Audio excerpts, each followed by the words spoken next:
Samantala, sumalang na sa period of amendments ng Senado ang panukalang 2026 National Budget. Pinatatapyasan ang pondo ng Department of Public Works and Highways habang pinadadagdagan naman ang pondo para sa rehabilitasyon ng mga nasalanta ng kalamidad.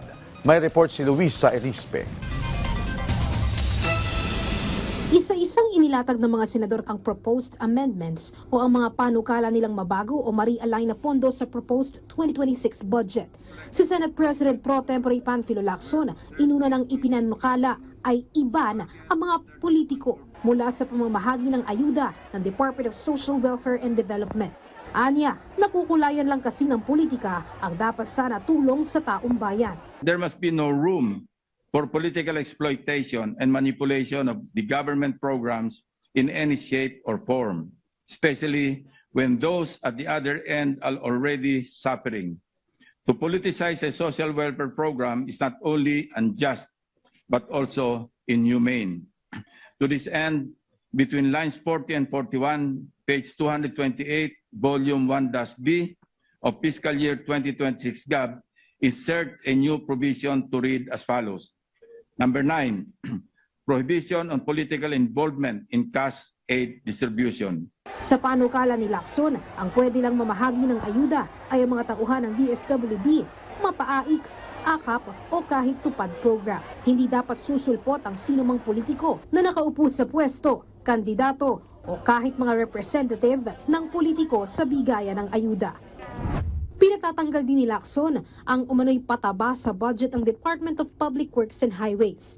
Ito ay ang pambayad sa right-of-way dahil may alokasyon na naman raw ito mula sa mga rehiyon. Pero pinadadagdagan naman ni Lacson ang budget para sa rehabilitasyon sa mga lugar na nasalanta ng lindol at bagyo sa bansa.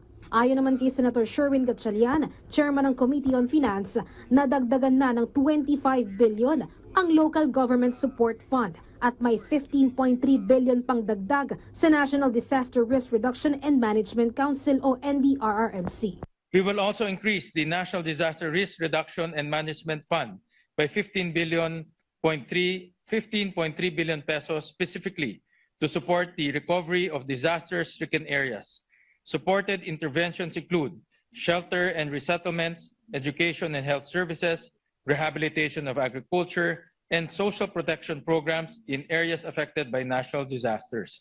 Bukod dito, dinagdagan din ng 68 billion pesos ang alokasyon para naman sa konstruksyon ng 27,000 classrooms na target matapos sa susunod na taon.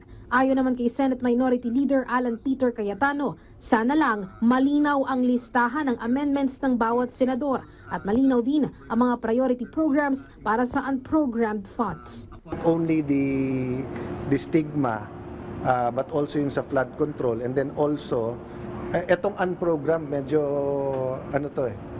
kailangan talagang himayin. This is another animal. Until we figure this out, may magiging lamat pa rin tong budget na to. Luisa Erispe para sa Pambansang TV sa Bagong Pilipinas.